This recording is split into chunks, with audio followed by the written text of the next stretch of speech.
Salut à tous, c'est Santo de Communauté Android et aujourd'hui je vais vous montrer comment installer Android sur une tablette Acer W700 qui dispose d'un processeur Intel Core i5 avec 4 Go de RAM et de Windows 8 et donc 128 Go de SSD. On va voir ensemble comment ça fonctionne. Donc je vous montre bien, on est bien sur Windows 8 et on va aller voir ensemble tout de suite comment installer Android 4.2.2 sur cette tablette. Donc du coup ce projet supporte les tablettes suivantes qui est la Acer Iconia W700 en Core i3 et en Core i5, mais également vous avez la possibilité avec la Lenovo X220T ou la même en X230T et également la Samsung XE700T. Donc les prérequis pour pouvoir installer Android, ce n'est pas très compliqué, mais il faut être très prudent. C'est avant tout une clé USB minimum 512 mégaoctets et un hub USB. Alors il faut être très prudent puisque en fait tous les hubs ne fonctionnent pas, notamment ces hubs bon marché qui datent un peu et qui ont un débit très inférieur pourront empêcher l'installation d'Android.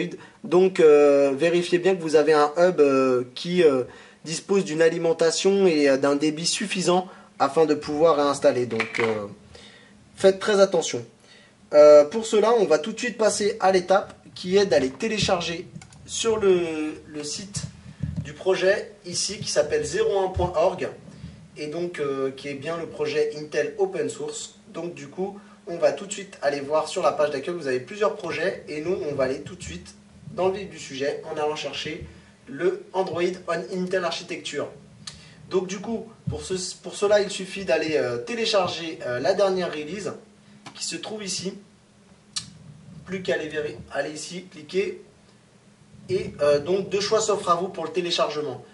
Un choix spécifique à la Samsung XE700T et générique UEFI installeur pour les gens qui n'ont pas cette Samsung. Donc du coup, pour ma part, je prends la générique et le téléchargement s'effectue en bas à gauche sur mon Chrome, donc il n'y a plus qu'à attendre.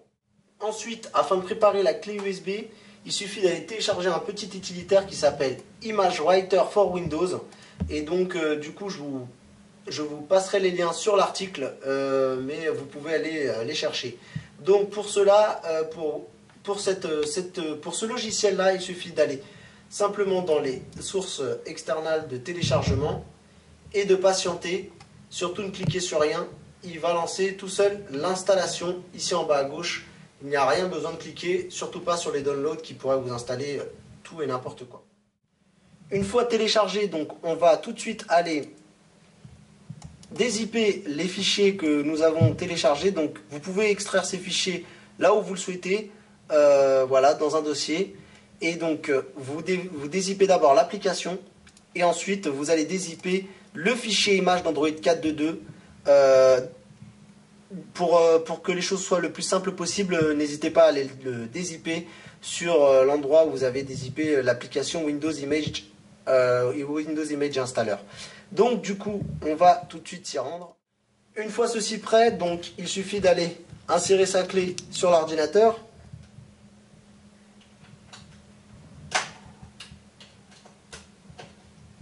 On lance donc l'application Windows Disk Imager. Alors, on arrive sur ce programme très très simple d'utilisation. Le tout est de bien faire attention à bien sélectionner ici la clé USB.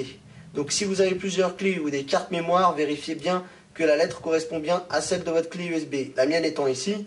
Et du coup, il suffit simplement d'aller lui renseigner le fichier image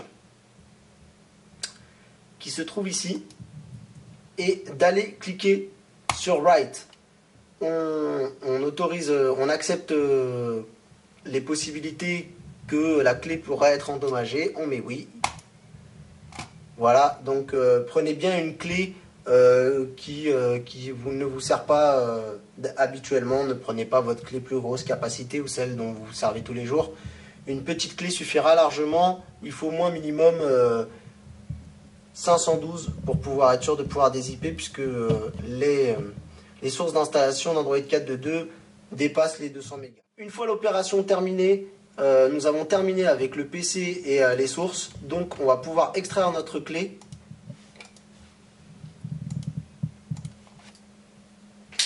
Et donc nous allons pouvoir passer à la suite qui se situera sur la tablette. Alors maintenant, très important, on va démarrer l'opération d'installation.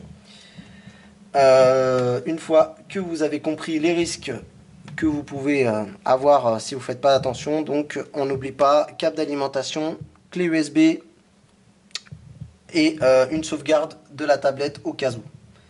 Donc c'est parti, on démarre la tablette, on fait F12, voilà, on choisit donc soit Windows, soit la clé USB, donc par la flèche du bas, on choisit la clé USB, on fait entrer. Alors il me reste que 50 secondes pour vous expliquer rapidement le menu que vous voyez en face de vous. Je vais juste simplement vous parler du premier menu qui peut être intéressant, c'est qui va vous permettre de lancer Android mais sans installer rien quoi que ce soit sur la tablette. Il va partir, l'OS sera lancé à partir de la clé et stocké dans la mémoire RAM de la tablette. Et ainsi vous pourrez tester rapidement si cela peut vous convenir ou pas et également vérifier quoi que ce soit sans rien installer. C'est-à-dire qu'une fois la tablette éteinte, vous pourrez... vous retrouverez l'environnement comme il était avant. Maintenant, on va passer à l'installation. Alors, ce qu'il faut savoir, c'est que le bouton, la flèche du haut sur votre clavier validera automatiquement le choix que vous avez fait. Donc, ne vous trompez pas. Afin de pouvoir naviguer, il faut utiliser uniquement la flèche du bas. Nous allons utiliser le Run Interactive Installer qui va nous permettre de justement pouvoir créer des paramètres d'une personnalisation de l'installation.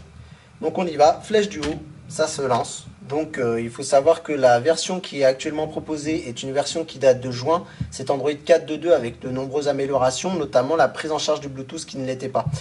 Donc du coup, ici, on arrive déjà à une première question qui nous demande si on veut préserver Windows et créer un dual boot. Bien entendu, nous allons dire yes, donc oui, et faire entrer.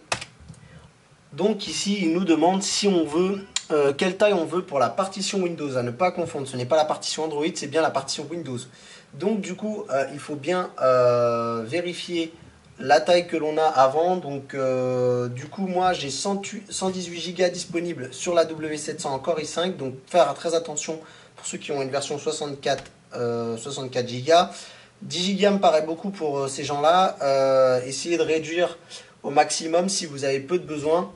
Et donc du coup, nous, on va faire le calcul très simple. J'ai 118 Go de disponible. Je veux en laisser 10, je vais en enlever 8. Donc il faut que je fasse 108 Go, qui est la totale partition, même avec Windows dedans. Il ne prend pas en compte l'espace, seulement l'espace libre, il prend l'ensemble. Donc on fait 108 fois 1024, puisque 1 méga égale 1024, 1 giga égale 1024 octets. Donc on obtient ce résultat, 110 592, que je vais saisir.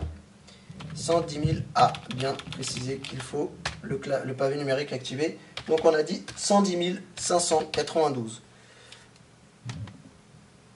Voilà, une fois ça c'est fait, on décide d'installer le bootloader qui nous permettra de choisir la séquence de boot au démarrage. On met yes. On lui administre un timing pour la séquence de boot. Je pense que 30 secondes peuvent être suffisants pour faire le choix. Voilà, et ça c'est en fonction plutôt de vos envies. Voilà, vous avez entre 5 et 60 secondes. Ne mettez pas un temps trop court, sinon après ça peut être très galère pour choisir son OS. Donc 30 sont largement suffisants. On sélectionne et on n'a plus qu'à, maintenant tout est précisé, il n'y a plus qu'à faire entrer en gros pour confirmer tous ces paramètres et lancer l'installation. C'est parti, donc tout est automatisé, vous n'avez plus rien à faire. Croisez les doigts pour que rien n'arrive, pour que rien ne se passe. Et donc il n'y a plus qu'à attendre que l'installation se fasse. Je propose qu'on se retrouve juste après l'installation.